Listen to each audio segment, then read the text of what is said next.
au travers des rentrées suivantes, c'est de n'avoir plus que des AESH et de ne plus avoir de contrats aidés. Et plus de AESH que nous n'avions de contrats aidés.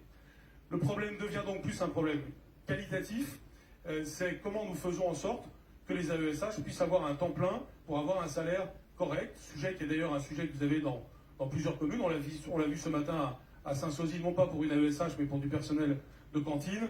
Comment faire que quelqu'un puisse avoir 35 heures plutôt que 20 heures de rémunération, c'est cela le sujet. Cela suppose, une fois de plus, coopération entre État et communes. C'est le travail que nous sommes en train de faire en ce moment même. C'est pourquoi, lorsqu'il y a eu cette proposition de loi en octobre, en réalité, notre raisonnement était qu'il y avait une concertation qui commençait juste après, et que cette concertation a duré jusqu'à février, c'est-à-dire dans quelques jours.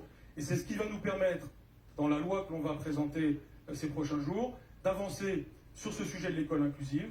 Et cette avancée, elle se fera dans ce partenariat éducation nationale commune, puisque le but, comme l'a dit le président, c'est le portage salarial, c'est-à-dire qu'on puisse avoir des AESH employés de l'éducation nationale, mais qui agissent aussi dans le temps périscolaire, par exemple dans le cadre du plan mercredi, pour qu'un enfant handicapé puisse avoir un accompagnement et pendant son temps scolaire et pendant son temps périscolaire.